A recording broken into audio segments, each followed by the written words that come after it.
Bonsoir à tous et bienvenue dans Buonasera Calcio. Ça fait bien longtemps maintenant, voire même trop longtemps qu'on ne s'est pas vu, qu'on n'a pas parlé football tous ensemble. J'étais en vacances, j'ai passé de très bonnes vacances. Vous vous doutez probablement où est-ce que j'ai passé des vacances, hein, avec le titre de l'émission.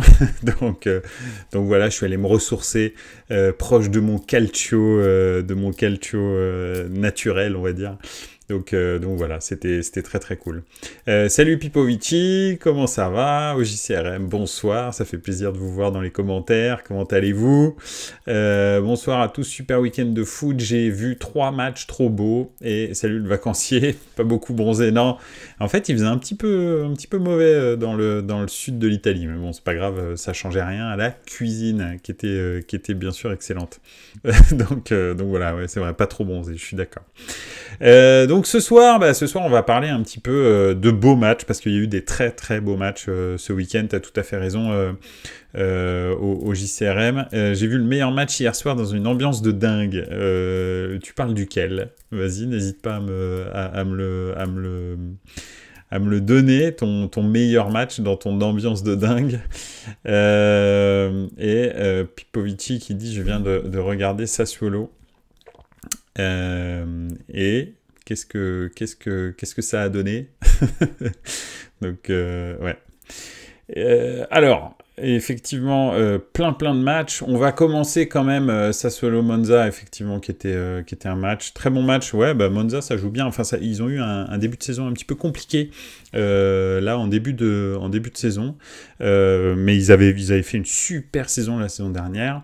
Et puis là, ça reprend gentiment. C'est vrai qu'on commence, quand on regarde Monza, à revoir un petit peu une équipe ambitieuse et tout, qu'on n'avait plus l'habitude de voir ces derniers temps. Donc effectivement, ça a l'air de reprendre gentiment.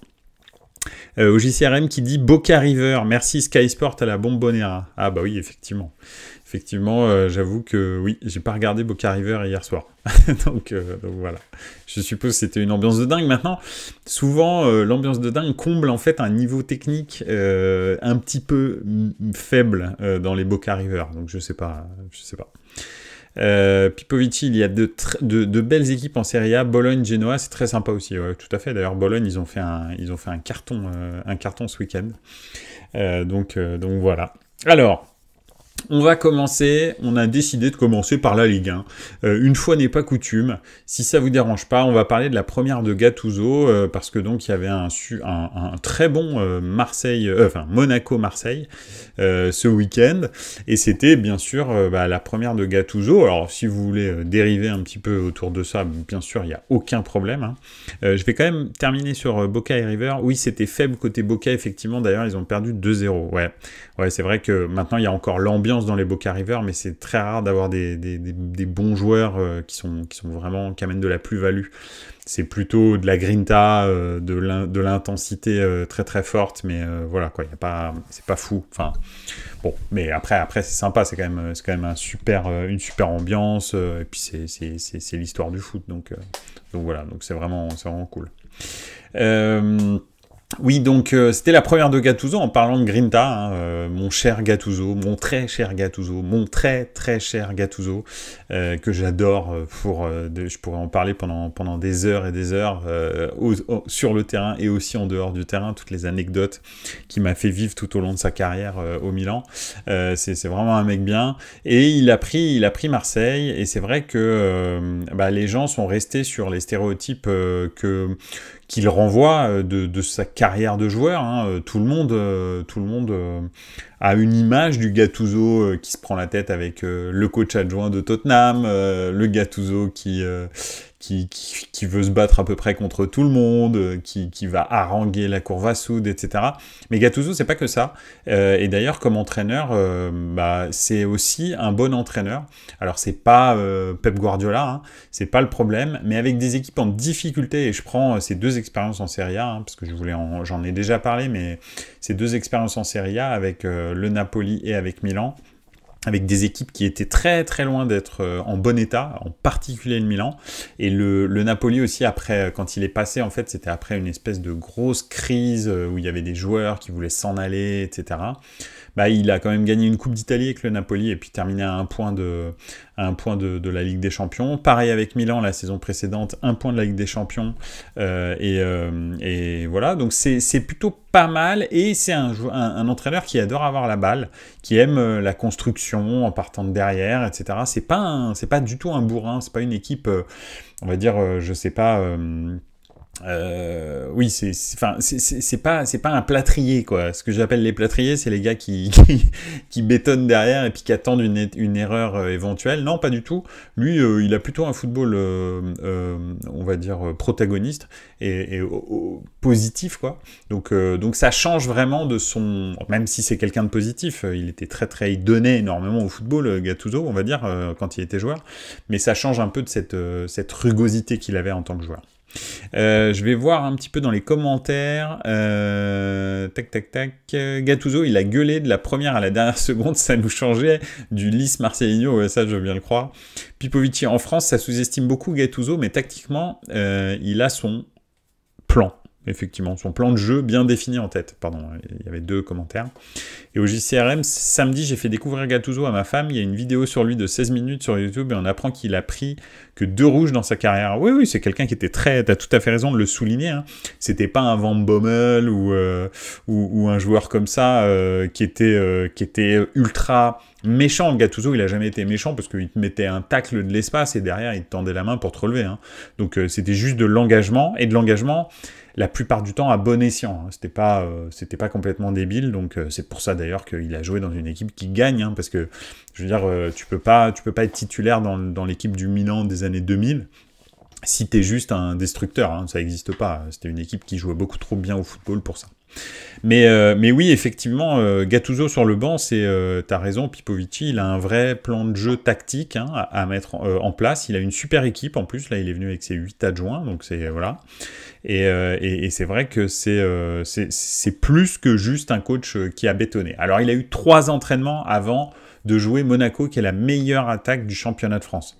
Donc il faut aussi relativiser un petit peu le résultat de ce match, hein. Donc je le rappelle pour ceux peut-être qui ne connaissent pas le résultat, mais c'est 3-2 pour Marseille, pour Monaco, alors que Marseille a ouvert le score et a mené 2 fois au score, donc 1-0 puis 2-1. En l'occurrence, ils se sont fait reprendre 2-2 puis 3-2.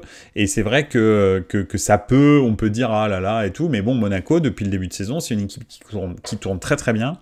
Gattuso a pas eu vraiment le temps de mettre en place quelque chose, mais effectivement, c'est quand même, déjà, on a vu un OM un petit peu plus ambitieux, on dirait, que celui de Marcelinho. Ça laisse augurer quand même, moi, à mon sens, de lendemain qui chante un peu plus. Après, c'est bien aussi qu'il n'ait pas commencé au Vélodrome, hein, parce qu'on sait que le Vélodrome, il est un peu, il est un peu versatile, on va dire. Donc voilà. Et j'espère que le prochain match, j'ai pas vu qui jouait l'OM, mais si c'est un match abordable, on va dire, pour l'OM, bah peut-être que ça va leur permettre aussi de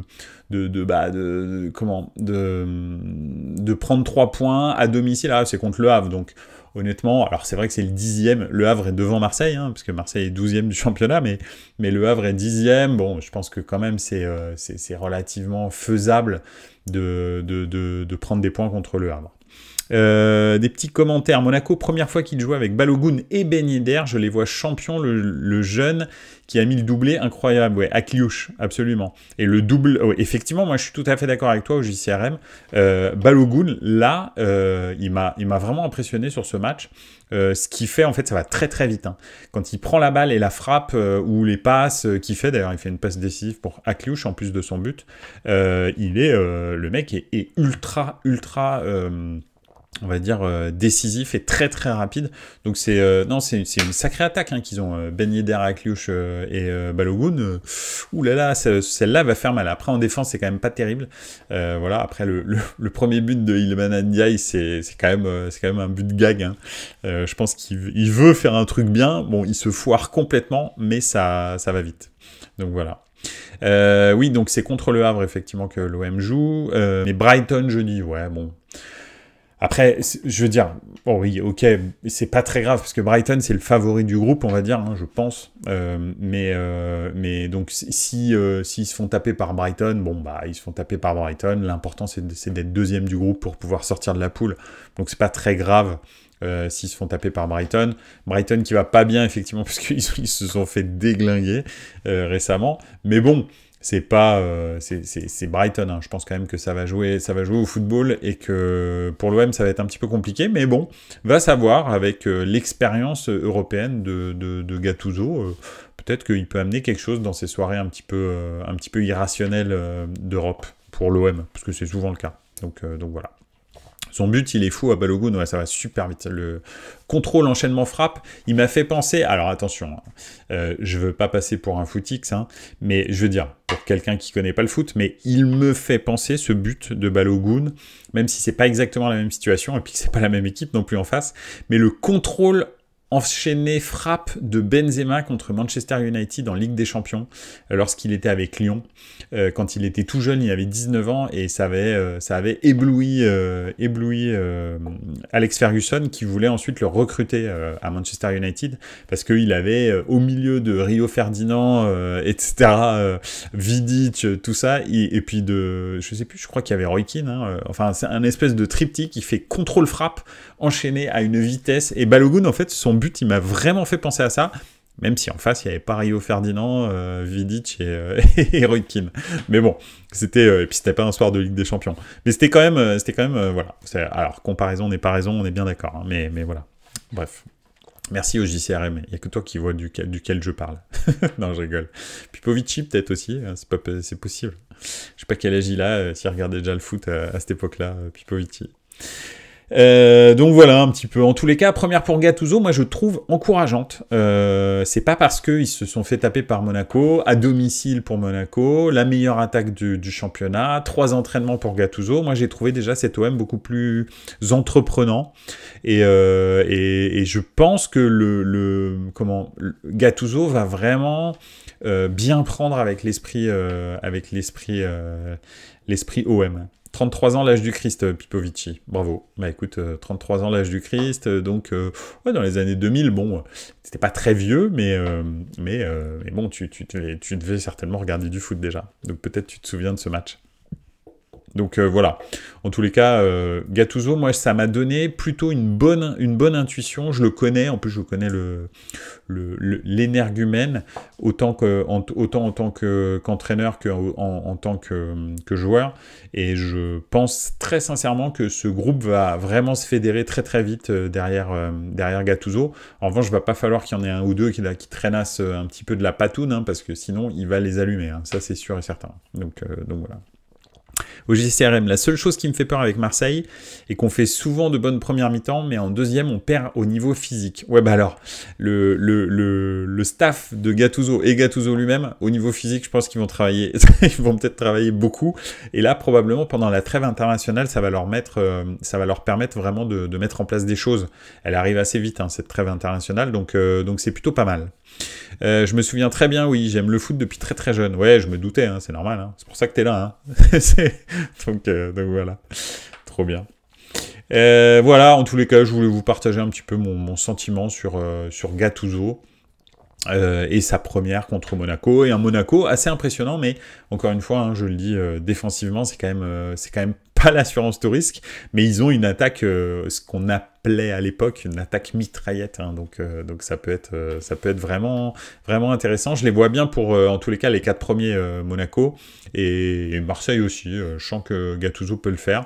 D'ailleurs, il l'a dit, hein, moi mon objectif c'est les 4 premiers parce que sinon je suis pas renouvelé. Donc voilà, sa deuxième année de contrat, elle ne s'active automatiquement que s'il termine dans les 4. Donc voilà. Content pour Zachariel et enfin trouver un club pour lui est en Suisse. effectivement, tout à fait. Et puis surtout, il va peut-être jouer à la bonne place aussi avec Gattuso, parce que il est bien gentil, Marcelinho, mais c'est... En fait, ça fait longtemps que l'OM a des entraîneurs qui ne font pas jouer les joueurs à la bonne place. C'est très fréquent. Donc voilà, bah là, Zakaria va peut-être jouer au milieu, ça va être bien. Donc voilà, bref, on verra. Parce qu'il avait fait... Ah oui, pardon, je suis désolé, excuse-moi, je suis absolument désolé, absolument, au JCRM, tu as tout à fait raison, Zakaria il est à Monaco, je sais absolument pas pourquoi je parle de l'OM, mais voilà, oui, donc voilà, et d'ailleurs j'allais dire, c'est bizarre parce que Zakaria, quand il était arrivé à la Juve, il avait fait vraiment des super prestations, donc voilà, ouais, c'est ça, Unai, j'ai pas confondu physiquement Zakaria et Unai, mais effectivement, tout à fait, c'est Unai qui jouait pas à sa place dans le 4-4-2, et Zakaria à Monaco, il jouait beaucoup en défense aussi.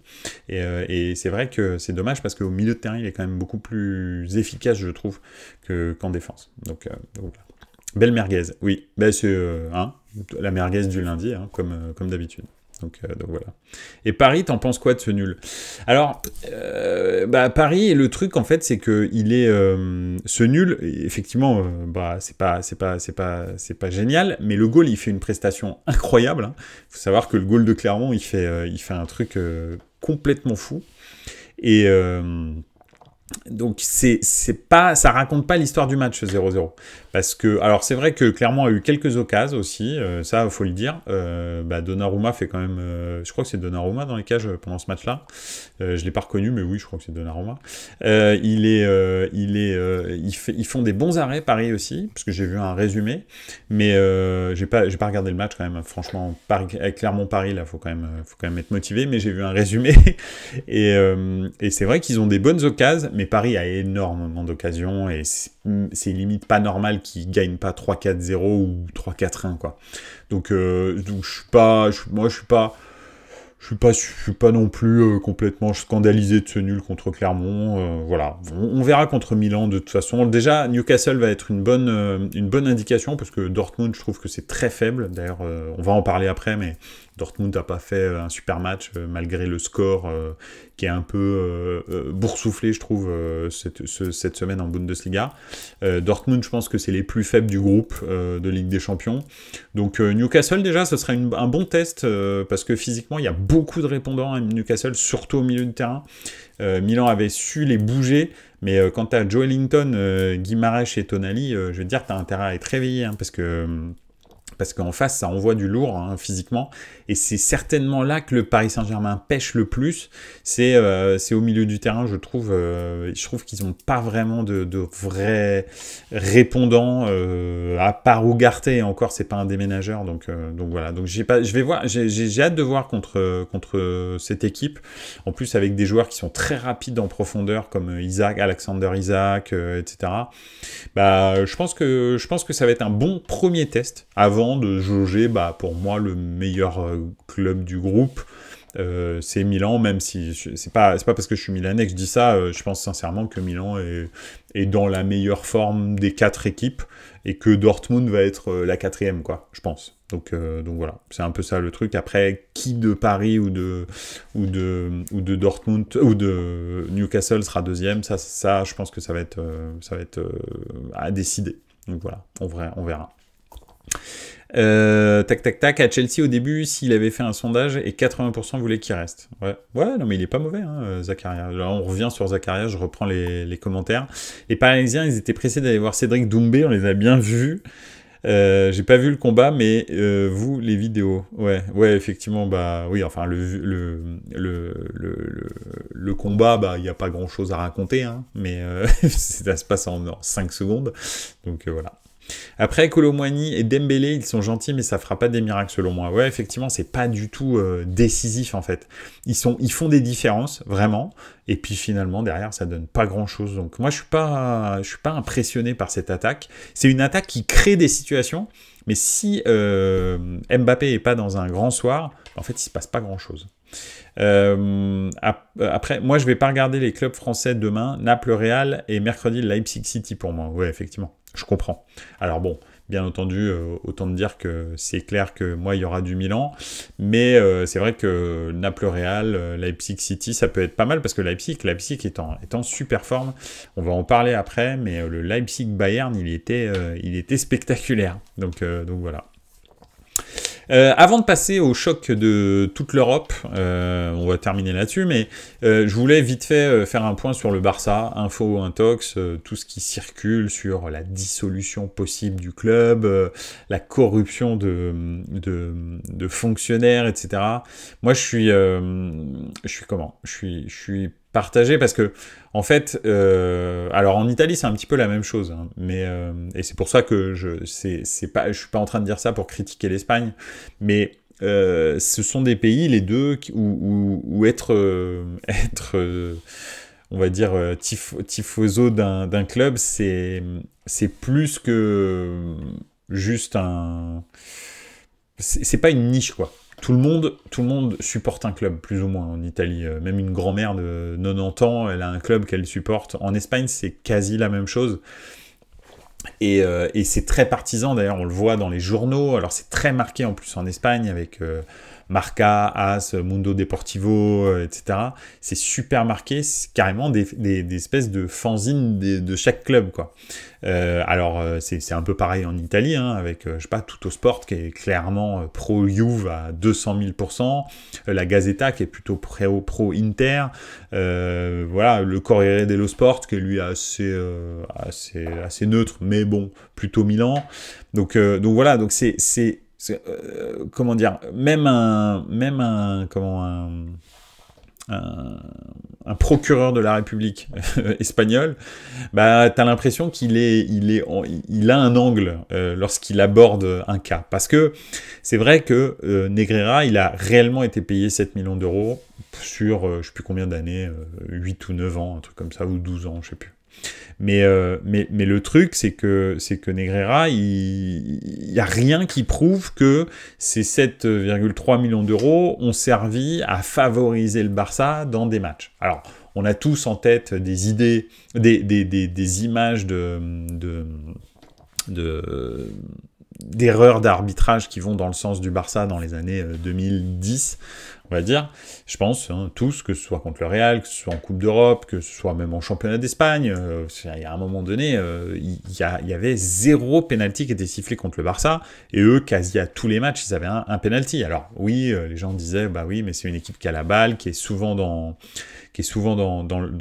la surface de réparation adverse, bien entendu, mais quand même, c'était un petit peu boursouflé. Mais il n'y a rien qui le prouve réellement. Et le procureur, ce qu'il a essayé de faire, en fait, c'est d'ouvrir officiellement une enquête pour corruption de fonctionnaires, en partant du principe que Negreira, qui était donc le responsable des arbitres en Espagne, est un fonctionnaire de l'État. Ce qui n'est pas le cas. C'est pas un fonctionnaire de l'État. La Ligue espagnole est une ligue privée qui est une émanation de la fédération de la fédération espagnole de foot, qui elle-même est déléguée par l'État pour gérer le football, bien entendu. Mais il ne fait pas partie de la fédération espagnole de football. Ce qui fait que ça n'est pas un fonctionnaire d'État, ce qui fait que tu ne peux pas ouvrir une mise en examen, une enquête sur corruption de fonctionnaires, qui là, effectivement, requalifie complètement l'enquête et fait en sorte que le Barça peut être dissous, carrément. La sanction ultime, ça pourrait être dissolution de l'institution Barça, parce que, bah, effectivement, corruption de fonctionnaires, là, c'est plus du tout les mêmes peines encourues. Si on reste sur... Bah, c'est un arbitre qui est corrompu et c'est, on va dire, la justice sportive qui va sanctionner le Barça, il n'y aura pas de dissolution du Barça. Il y aura des sanctions qui seront peut-être des points, peut-être une relégation, des choses comme ça, s'ils arrivent à prouver qu'il y a corruption. Parce que c'est ça le problème, c'est que pour l'instant, on ne sait pas pourquoi. Enfin, le Barça raconte qu'ils ont payé Negreira pour qu'il forme en gros les joueurs, pas que les joueurs, mais aussi les dirigeants du Barça à l'arbitrage, d'accord, pour qu'ils soient plus au courant des us et coutumes de l'arbitrage espagnol, afin qu'ils fassent qu'ils se mettent le moins en faute possible. Mais il n'y a pas de preuve d'autre chose que ça. Sauf que le problème, c'est qu'il n'y a pas non plus de preuve de son travail pour le Barça. C'est-à-dire, je sais pas à qui il parlait et ce qu'il faisait comme rapport, mais à part ça, il y a rien, quoi, en fait. Donc voilà. En tous les cas, c'est sûr que l'affaire Negreira, c'est bizarre, ça c'est clair, mais je pense que les mettre en examen, ouvrir une enquête pour corruption de fonctionnaires, bah, c'est aussi bizarre. C'est-à-dire que le procureur, il fait n'importe quoi, parce que c'est pas du tout le cas. Et d'ailleurs, je pense qu'il va être débouté, parce que, en fait ça va s'arrêter comme ça. Donc voilà, je voulais un petit peu faire le point là-dessus, parce qu'on entend tout et n'importe quoi sur le Barça à l'heure actuelle. Je pense qu'effectivement, le Barça, à une certaine période, a été favorisé par l'arbitrage, que ce soit conscient, inconscient, voulu, non voulu, pour corruption ou pas, ça, je sais pas, l'histoire le dira peut-être un jour, mais en tous les cas, le Barça mérite pas non plus d'être dissolu non plus d'ailleurs, mais donc il mérite pas d'être dissous, et surtout sur un argumentaire fallacieux, sachant qu'il n'y a aucune preuve pour l'instant, ni dans un sens ni dans l'autre, qu'il y ait eu réelle corruption. Donc voilà, je voulais juste le rappeler. Vous savez que je porte pas le Barça dans mon cœur, mais je veux pas non plus que le Barça paye quelque chose qu'il l'ait éventuellement pas fait. Donc voilà, bon, c'est tout. Je voulais vous donner mon avis là-dessus. On va passer maintenant que ce petit point est fait, c'était un petit peu, pas mon coup de gueule, mais ma précision, on va dire. Maintenant que mon petit point est fait, on va passer tranquillement au choc qu'il y a eu un petit peu partout, en Première Ligue, en Serie A, en Ligue 1, donc en Ligue 1, on en a parlé déjà, mais aussi en Bundesliga. Donc voilà, franchement, c'était un week-end super, avec, en revanche, un embouteillage à 18h et 18h30 le samedi. Pourquoi ? Parce qu'il y avait en Serie A à 18h Milan-Lazio. En Première Ligue à 18h30, il y avait Liverpool-Tottenham. Et en Bundesliga, il y avait en même temps Leipzig-Bayern. Donc c'était très compliqué. J'ai essayé d'avoir trois paires d'yeux en même temps en utilisant le multiview, mais bon, c'était complexe. Et puis surtout, bah oui, j'étais très clairement absorbé par le match du Milan, hein, je peux pas vous dire le contraire, donc voilà. Alors, j'ai vu un truc, une grande nouvelle, c'est que, après le mois de septembre incroyable de Chelsea, où ils ont marqué un but, qui a été d'ailleurs, je ne sais pas si vous avez vu sur Twitter, enfin sur X, mais il a été comment dirais-je, élu plus beau but du mois de septembre. Hein. Il a été aussi élu le premier but du mois de septembre. Il a été élu dernier but du mois de septembre. Il a été élu le but le plus rapide du mois de septembre. Bref, il a été élu à peu près à toutes les élections qu'on pouvait faire pour un but. Pourquoi ? Parce que il était tout seul au mois de septembre. Donc c'était vraiment drôle. Alors ce qui aurait été encore plus drôle, c'est qu'il ne marque pas du tout et que ce soit un but des U19 qui soit élu plus beau but du mois de septembre. Ça aurait été vraiment très très marrant. Donc en l'occurrence, il y a un vrai événement qui se passe à l'heure actuelle, parce que Chelsea joue ce soir, et Chelsea, a priori, d'après ce que dit Pipovici, mène 2-0 au bout de 20 minutes de jeu. Ça veut dire qu'ils ont multiplié par 2, dès le 2 octobre, leur capital but de tout le mois de septembre. Donc c'est incroyable. Et tout ça pour la modique somme de 1,4 milliard, je crois, d'investissement de transfert. Donc on est tranquille. Franchement, c'est quand même pas mal. Au JCRM, tu devrais être fier de ton club. Je pense qu'à ce moment, tu dois te tirer les cheveux, sérieusement. Je vais revenir sur les commentaires. Au pire, si c'est avéré, un petit billet et ça passera crème. Ouais, c'est possible, ouais, t'as raison. Ça, c'est très possible. 18h30, j'ai fait Leipzig-Bayern, c'était dingue. Mon choix était déjà fait. Ouais. La saison passée, Chelsea avait déjà eu ce cas-là avec un seul but de Joao Félix qui avait aussi gagné tous les trophées. Bah oui, tu m'étonnes. Donc voilà. Oui, donc, revenons à nos moutons, maintenant que Chelsea a débloqué son compteur but. Les chocs en Première Ligue. Alors, on va commencer par Tottenham-Liverpool. Tottenham-Liverpool, c'était complètement dingo, ce match. Parce que donc Liverpool, dans cette histoire, prend 2 cartons rouges qui sont On va dire, le premier est vraiment justifié, le deuxième, je sais pas ce que vous en pensez, mais bon, c'est 2 cartons jaunes, bon bah, ils prennent 2 cartons jaunes. Le problème, c'est que à 0-0, à 10 contre 11, Liverpool ouvre le score par Luis Diaz. Et le problème, c'est que ce but est annulé pour hors-jeu, alors qu'il n'y a pas du tout hors-jeu. Donc c'est quand même dramatique qu'avec la VAR, t'arrives pas à reconnaître un hors-jeu. Déjà, enfin, moi, je suis pro-VAR à fond, il n'y a aucun problème.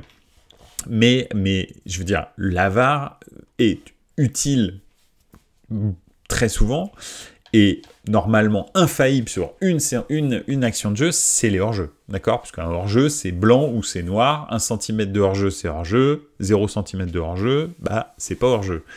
donc voilà. Donc je ne comprends pas comment est-ce que le mec peut se tromper sur le but de Luis Diaz. Mais bon.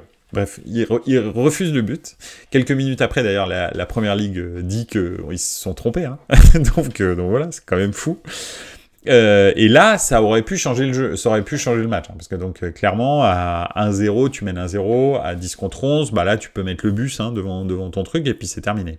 Finalement, en fait, très peu de temps après, bah, il y a ouverture du score de Tottenham, donc Liverpool est obligé de se découvrir, ils réussissent quand même à égaliser, un partout, donc voilà, enfin bref, c'était complètement dingue, et puis 96e minute, le pauvre Matip qui met un but contre son camp pour la victoire de Liverpool. Franchement, celle-là, elle était... la victoire de Tottenham, celle-là, elle était vraiment cruelle. Quand j'ai vu sa tête sur le dégagement, mais je me suis dit, mais non, mais c'est pas possible, il y a que le foot pour t'offrir un truc comme ça. Donc voilà, parce qu'ils allaient réussir un exploit absolument incroyable, hein, de faire match nul contre Tottenham au Tottenham Stadium à 9 contre 11, franchement, ça allait être extraordinaire. Et c'est vrai que c'était vraiment sympa. Donc voilà, c'était un match vraiment dingue. Je trouvais ça très cool. Un vrai match anglais, comme on les aime. Enfin, moi, comme je les aime. C'est-à-dire un match un peu foufou, quoi. Le football anglais, c'est ça. C'est quand c'est foufou que c'est drôle. C'est pas quand il y a des joueurs, il y a des clubs qui essayent de maîtriser tout et tout, tu vois. Mais bon, bref. Donc voilà, vraiment, c'était cool. À côté de ça, effectivement, il y avait Bayern-Leipzig. Leipzig qui commence très très très bien leur match. Hein. Ils mènent 2-0, je vais pas refaire le match, mais le problème en fait avec Leipzig, c'est ça, c'est que quand ils se sont retrouvés face au Bayern en menant 2-0, bah finalement, il n'y a pas de plan B en fait. Ils savent pas trop quoi faire. Est-ce qu'ils continuent, est-ce qu'ils continuent pas? Et puis le Bayern, lui, bah ils ont un peu l'habitude quand même de ce genre de moment.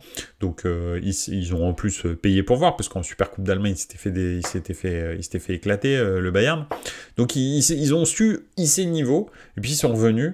Donc voilà, c'était vraiment un beau match. Et puis finalement, Sesko, hein, celui que je présente comme le nouveau Erling Haaland, a eu cette dernière occasion, je sais pas si vous avez vu, mais elle a, je sais plus, 94e minute, un truc comme ça, et il essaye de dribbler le gardien, et en fait son dribble il est trop court, et le gardien arrive à arrêter la balle, ce qui est... pourtant le gardien est déjà entre le rond central et sa surface de réparation. Il est sorti vraiment pour essayer d'aller intercepter, et il a réussi, franchement. Ils auraient pu gagner sur, pareil, un coup de dé sur la dernière minute. C'était vraiment un match très fou. Openda marque un beau but et prend de vitesse Kim Min-jae, c'est très compliqué à faire. Hein. Je l'ai vu en Serie A l'année dernière. C'est très complexe. Donc voilà, non, franchement, Leipzig, je trouve qu'ils sont vraiment matures cette année. Beaucoup plus que les années précédentes. Je trouve que Xavi Simons, c'est une très bonne réussite. Openda, bah, il s'intègre quand même pas mal. Ils ont un banc qui est plutôt bien. Forsberg au milieu, je trouve qu'il a retrouvé un petit peu son niveau. Donc non, franchement, vraiment bien. Vraiment trop cool. L'arrêt d'Ulreich sur Sesko, il est ouf. Ouais, c'est clair, tu m'étonnes. Cette année, un petit tour dans les commentaires. Cette année, la Bundesliga va être la plus dingue depuis longtemps. Je vois Leipzig et Leverkusen se faire le titre avec le Bayern. Ouais, c'est vrai que si on pouvait avoir un triptyque Leverkusen, Leipzig, Bayern, ce serait vraiment cool pour le titre. En parlant de PL, dimanche prochain, Arsenal City à 17h30. Ouais, ça peut être pas mal. Hein. Ça peut être bien. Ça va être le feu ce match. Il y a aussi l'action de Forsberg. Oui, l'action de Forsberg qui tire du milieu de terrain là. Elle est folle. Non, franchement, ce match était vraiment bien. Hein. Quand le gardien fait un mauvais dégagement, ouais, absolument, tout à fait. Au JCRM et il la joue perso en tentant le lob. Ouais, tout à fait. Ouais, mais ça a failli passer. Hein. Franchement, c'était pas loin. Non, il y a eu. Franchement, c'était un match très très agréable. En même temps, à côté de ça, bah, t'avais le Tottenham-Liverpool. Moi, je savais plus où donner de la tête parce que tous les matchs étaient intéressants. Et puis, en Serie A, en même temps, il y avait un Lazio, Milan-Lazio. Et franchement, le Milan, honnêtement, c'est quand même sérieux. C'est très, très sérieux. Je fais pas le fan. Quand tu vois jouer le Milan, tu te dis, pas, ça joue au foot quand même. Alors, c'est pas le niveau de l'Inter. Je continue à dire que, on va parler de l'Inter juste après. Mais c'est pas le niveau de l'Inter. Mais je trouve que c'est... Parce que l'Inter, c'est beaucoup plus méchant, c'est beaucoup plus agressif, tranchant, c'est... Bref. Mais Milan, c'est franchement très, très agréable à voir jouer. C'est une très belle équipe de football. Il y a des joueurs qui ont des talents vraiment particuliers dans cette équipe. Alors, bien sûr, Leao, mais les gens, je pense, se rendent pas compte à quel point Leao est très, très fort. Pulisic, effectivement, tu as tout à fait raison. Pipovici, sur l'aile droite, il équilibre enfin le jeu du Milan. Hein. C'est-à-dire, il y a Leao à gauche et Pulisic à droite. Et ça fait vraiment pas mal. Et puis, au milieu du terrain, Reinders, c'est la classe. Mais vraiment, moi, il m'impressionne. Je suis amoureux de ce joueur. Hein. Franchement, il est impressionnant. Reinders, c'est vraiment le milieu de terrain, mais ultime, quoi. Alors, à côté de ça, en plus, ils ont réussi à faire un alliage vraiment fantastique avec Loftus-Cheek qui amène une physicalité, un impact physique, une vitesse, et puis techniquement qui est pas mauvais. C'est l'alliage des trois là, Adli, Loftus-Cheek, Reinders, c'est génial en fait. Franchement, vraiment génial. Et puis derrière, effectivement, tu as tout à fait raison, Pipovici, Tomori qui redevient le Tomori de 2022, de l'année du titre. Parce que l'année dernière, très clairement, il est passé à côté de sa saison. Toute la saison, le mec est à côté de la plaque. Il a un carton rouge tous les 2 matchs, il provoque des pénaltys dans tous les sens, il a plus du tout de vitesse. Là, il est très impressionnant. Au niveau physique, tactique, le placement, etc. Non, honnêtement, vraiment bien. Une fois ou deux, il se plante encore sur ses relances. Hein. Il essaye des fois avec le pied gauche, pas terrible. Le pied droit, pas terrible non plus. Mais sinon, honnêtement, en défense sur l'homme et tout, le mec est très très fort. Donc, quand on a tout ça, plus ils ont récupéré Mike Maignan aussi, mais Sportiello a fait un très très bon intérim pendant que Maignan n'était pas là. Ça change de Tatarusanu. Donc voilà, donc non, un Milan qui est très agréable à voir jouer, une Lazio qui était plutôt sur un bon trend pourtant, avec ce but égalisateur de Provedel, en l'occurrence, en plus, à la dernière minute, en Ligue des Champions, etc. C'était plutôt pas mal, la Lazio, ces derniers temps. Ils avaient fait des grosses prestations. Et en fait, malheureusement, c'est pas malheureusement, mais Milan les a étouffés, en fait. Hein. Il n'y a pas eu ils ont eu très très peu d'occasions qui soient vraiment dangereuses, parce qu'en fait ils ont eu des occasions, mais c'était des tirs un peu cadrés. Ok, tu peux te dire si tu regardes purement les stats, ouais, c'est des tirs cadrés, mais c'est des tirs cadrés à 2 à l'heure dans l'axe. Enfin bon, il y a rien de fou, quoi. Donc voilà. Tu penses qu'il peut prendre la place de Giroud en neuf au Okafor? Alors, pour l'instant, Okafor, moi je suis pas super fan. Enfin, je veux dire, il est bon, il a du potentiel, mais pour moi, il y a 2 points qui sont encore à voir dans le recrutement du Milan, comparé à, par exemple, Reinders, Loftus-Cheek, Pulisic, des gars comme ça, qui sont des recrutements extrêmement bons tout de suite. Pour moi, Chukwueze Okafor, c'est pas encore au niveau. Très clairement, alors Okafor, c'est bien de toute façon d'avoir un Okafor sur le banc pour remplacer soit la pointe, soit Leao, parce que très clairement, ça donne une option différente, un style de jeu différent, parce que Okafor va donner de la profondeur, contrairement à Giroud. Donc ça, c'est plutôt bien. Maintenant, qu'il soit titulaire, même si Giroud a été quasi inexistant sur le match contre la Lazio, si ce n'est qu'il mobilise toujours 1 ou 2 défenseurs, donc ça crée de l'espace pour les ailiers. C'est aussi lui, hein, c'est l'appel de Giroud qui fait le but de Pulisic, si vous regardez bien, le centre de Leao, Pulisic il se retrouve tout seul au milieu de la surface parce qu'en fait, Giroud les amène avec lui, parce que le jeu sans ballon de Giroud, il est ultra impressionnant, même si les gens bah maintenant on est là, enfin c'est la génération FIFA quoi, donc en fait ils regardent que les stats de buts ou de passes décisives, mais le jeu sans ballon c'est encore le jeu le plus important dans le football. Hein. Je sais pas si peut-être les gens ont pas compris ça en fait, c'est ça qui est un petit peu dommage des fois, mais c'est vraiment le jeu sans ballon qui crée les occasions, et c'est pas le jeu avec ballon qui crée les occasions. Le jeu avec ballon il répond au jeu sans ballon en fait. Donc c'est clair que le jeu sans ballon de Giroud est super important pour l'animation offensive de Milan. Donc même s'il n'a pas fait un match, on va dire, remarquable dans le jeu, en fait, il a vraiment influé sur les occasions du Milan. Donc voilà. Nous, on prend Pulisic et Arsenal, le fantôme de Havertz, pour très cher. Ouais, c'est vrai que Pulisic est une bonne pioche. Hein. C'est vraiment pas mal. Hein. C'est vraiment bien. Pulisic, on a bien fait de vous le donner. C'est vrai qu'il nous ferait pas du bien à Chelsea. Bah, c'est pas ça, ça dépend. Combien vous en avez des ailiers droits? Vous en avez 87, je pense. Donc ça sert pas à grand-chose. Donc voilà. Le but hors-jeu de Pedro, dommage pour lui. Le but était dingue, la frappe sublime. Moussa, c'est celui qui était à Leicester, puis en Russie, on est d'accord? Non, à Valence, ouais, absolument. Tout à fait.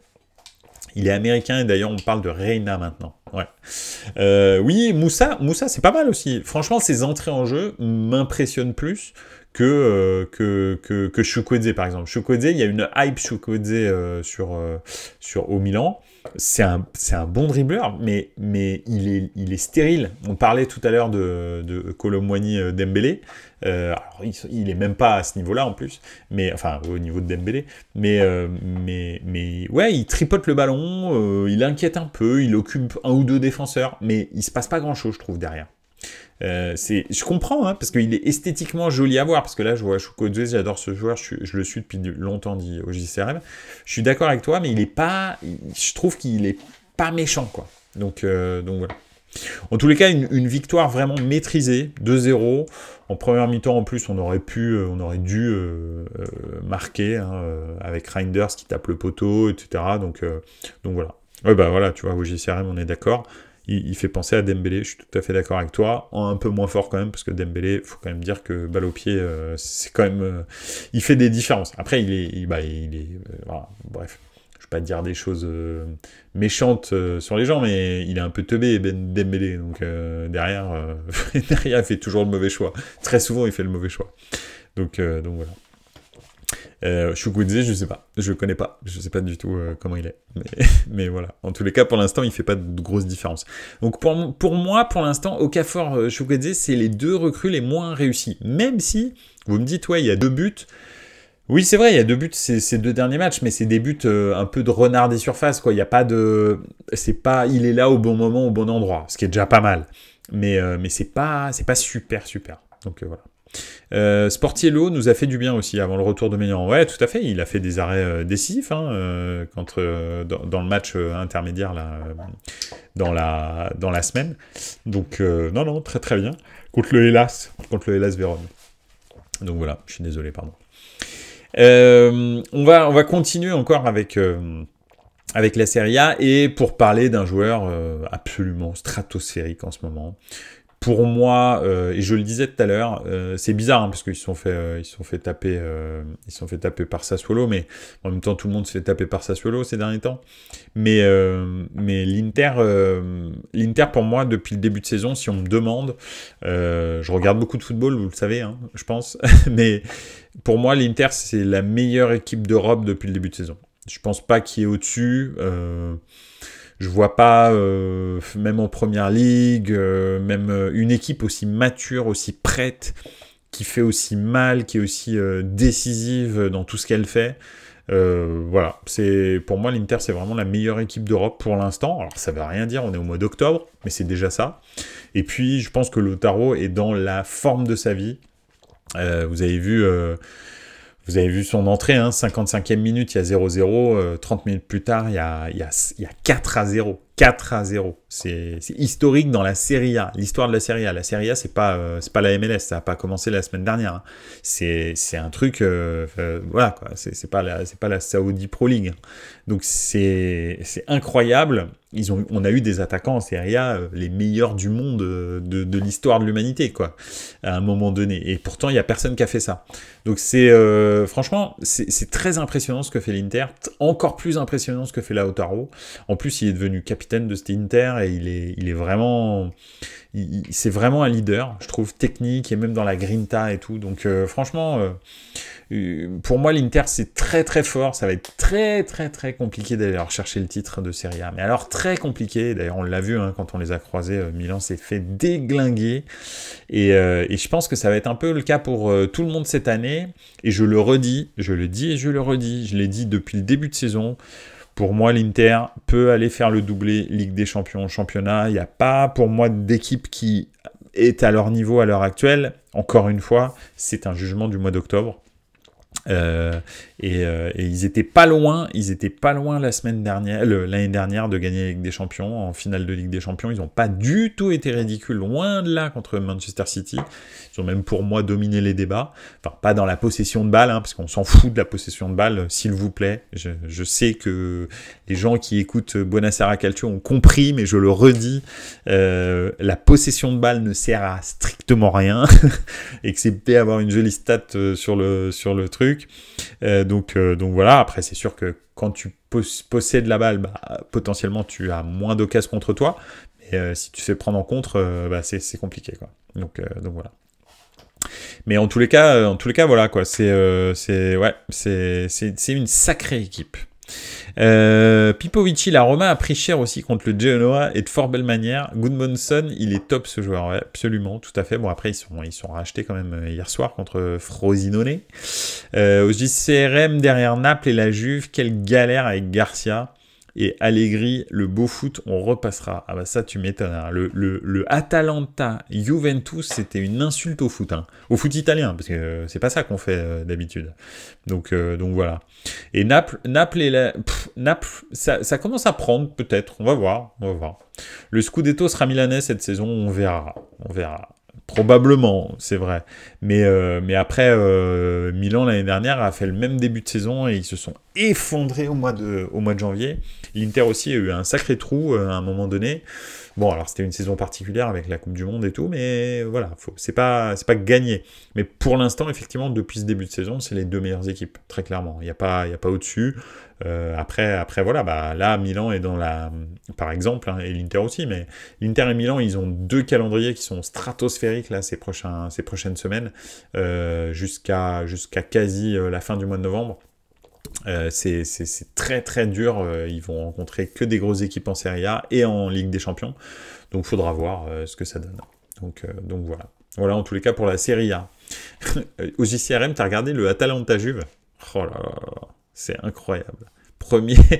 La première, c'était un match de Challenge League. Ouais, je suis d'accord avec toi. Il n'y a que le coup franc de comment il s'appelle, le Colombien, là. Bref, je sais pas pourquoi j'ai perdu son nom, mais voilà. En tous les cas, son coup franc était beau sur la transversale et Lucie Mariel, voilà, absolument. Il était magnifique et il a failli se le mettre, hein, le goal, là. C'était chaud, hein. Mais bon. Donc voilà pour la Serie A. On va terminer avec la Bundesliga. Pourquoi? Parce que la Bundesliga, c'était aussi la fête du Bayer Leverkusen, hein, le Bayer qui a gagné encore 3-0, 3-1 je crois. Et c'est vrai que le Xavi Ball, le Xavi Alonso Ball, ça commence à franchement prendre forme. Et il y a des gens qui l'annoncent, en tous les cas les journaux espagnols l'annoncent déjà pour remplacer Ancelotti au Real l'année prochaine. Ça peut être une bonne chose, hein, franchement, pour le Real, pour le football, pour Xavi Alonso, ça peut être vraiment bien. Mais déjà, j'aimerais qu'il vive cette saison pleinement avec son Bayer Leverkusen et que effectivement ça donne vraiment quelque chose, quoi. Donc voilà. J'aimerais vraiment, ça serait vraiment top pour le football allemand que le Bayer Leverkusen, par exemple, gagne le titre. Hein. Je disais la même chose pour Dortmund, parce qu'en fait, les 22 titres d'affilée du Bayern, ça commence à poser problème, en fait, en Allemagne, je pense, pour le niveau hein, du foot allemand. Ça se voit d'ailleurs, hein, l'équipe nationale, c'est chaud. Hein. Alors, durant la deuxième mi-temps de l'Atalanta Juve, ouais, effectivement, je comprends. T'as raison de changer à un moment, parce que donc, durant la deuxième mi-temps d'Atalanta Juve, OJCRM est allé voir Boca River. C'était beaucoup mieux. Pipovici et Bellingham encore, Boudou cette expérience du pied. Ouais, effectivement. Non, mais Bellingham, très décisif, toujours, mais contre les petits. On verra hein, contre les gros si c'est décisif. Moi, j'ai hâte de voir le Classico contre le Barça. J'ai hâte de voir les très gros matchs de Ligue des Champions. Voilà. On va voir ce que ça donne. Parce que pour l'instant, Bellingham, jamais vraiment décisif contre les gros. Hein. Donc on verra. Mais contre les petits, en revanche, il fait un gros boulot. Hein, ça, c'est clair. Au JCRM, après un hors-sujet, tu as vu la dinguerie en Écosse avec le match du Celtic? Pas du tout. Je n'ai pas du tout vu qu'est-ce qui s'est passé. Si tu peux nous raconter, avec grand plaisir, parce que là, j'ai pas regardé.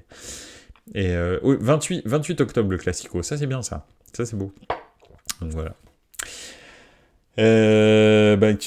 En tous les cas, voilà, c'était un super week-end de championnat. Mardi, mercredi, la Ligue des Champions revient. Donc demain et après-demain, la Coupe d'Europe en général, hein, parce qu'il y a aussi l'Europa League, la Conference League qui reviennent. Ça va être génial, comme tu l'as dit, comme vous l'avez dit, il y a énormément de très très gros chocs, hein, avec un Real Naples, avec un Milan-Dortmund quand même, qui n'est pas un petit match, enfin un Dortmund-Milan, qui n'est pas un petit match. Donc voilà, des choses comme ça. Même le Newcastle-Paris Saint-Germain va vraiment m'intéresser. Après, effectivement, City-Leipzig est un très bon match. Il y a quelques bons matchs les deux soirs, donc voilà. 28 octobre, le Classico pour JCRM. Pipovici, ton favori pour la Ligue des Champions, vainqueur final? Je dirais l'Inter. Et je rigole pas, hein. Je sais, c'est ouf, mais je dirais l'Inter. C'est l'équipe la plus prête, la plus mature, je trouve. Le Celtic jouait l'égalisation de l'équipe adverse, envahissement de terrain, le match reprend, les joueurs trop occupés à avoir fêté l'égalisation, oublie le joueur du Celtic et victoire du Celtic. Les buts 87e, 95e et 98e minute. Pipovici qui dit « Je dis pareil l'Inter ». Ouais, bah écoute, on verra à la fin, hein, mais malheureusement, nos cousins Oni, Pipovici, sont bien partis pour ajouter une 4e Ligue des Champions à leur palmarès. Après, ça va être dur, hein, attention, hein, gagner la Ligue des Champions, il n'y a rien qui est jamais sûr. Hein. C'est pas parce que tu t'appelles City, le Real ou je sais pas quoi que c'est sûr que tu vas gagner. Donc, c'est pareil pour l'Inter. Mais je trouve qu'ils ont une force collective cette année et l'expérience de l'année dernière va vraiment leur servir et je pense qu'ils recroisent City, c'est pas la même histoire. Hein. C'est pas la même histoire. En revanche, ce sera du horrible, mais ils vont les déglinguer. Donc, les déglinguer. Je veux dire, ils vont les dégoûter et les prendre en compte, sûr et certain. Donc voilà, on verra bien. Pour l'instant, il y a peut-être des gens qui rigolent là, dans leur podcast, en train d'écouter Buonasera Calcio. Mais rira bien, qui rira le dernier. Après, si ça peut être le Milan, je préfère. Hein. Mais j'y crois pas. Ça, en revanche, j'y crois vraiment pas. Donc voilà. Voilà, bah écoutez, ça m'a fait plaisir de rediscuter football avec vous. 2 semaines sans foot. C'était bien, c'est qu'il faut des vacances hein, de temps en temps. Donc voilà, probablement que jeudi, on fera une petite émission pour débriefer un petit peu les matchs de Ligue des Champions. Ce sera probablement un petit peu plus court. Là, cette semaine, on avait beaucoup de choses à se dire. Ça faisait longtemps qu'on n'avait pas parlé foot. Donc voilà, mais jeudi, ce sera un peu plus court. On passera un petit peu en revue les forces en présence de la Ligue des Champions. Et puis on se préparera pour les matchs du week-end. Voilà. OJCRM qui dit ça sera City pour moi. Et Pipovici qui dit City 0 titre cette année. Ah, il y a du challenge, hein, il y a du challenge. J'irai peut-être pas sur ce terrain, Pipovici. 0 titre pour City cette année. Bon, alors c'est sûr, ils en ont déjà perdu la Coupe de la Ligue. Donc voilà. Mais après, toi, tu penses City, faire un back-to-back pour une équipe comme City qui court après un but, un objectif depuis si longtemps, ça va être très compliqué de les garder, on va dire, affamés. Hein. Mais bon, Je dis pas que c'est impossible, mais déjà en championnat, je trouve qu'on voit la différence. Et puis le fait que De Bruyne soit pas là, c'est plus la même équipe là, moi je trouve cette année. Maintenant, si De Bruyne revient vraiment full power, pourquoi pas, hein, c'est possible. Mais ça va être je te dis, ça va être compliqué de les garder motivés et affamés, comme ils l'étaient ces 3-4 dernières années. Et finalement, ils ont touché le Graal, quoi. Donc on verra. On verra bien. Écoutez, je vous souhaite une excellente soirée. Merci beaucoup d'avoir été là. Ça a été un plaisir vraiment de discuter avec vous. On se revoit jeudi soir à 21h. Comme d'habitude. Et puis, bah, écoutez, en attendant, hein, n'oubliez pas. Ciao les gars, ciao, ciao.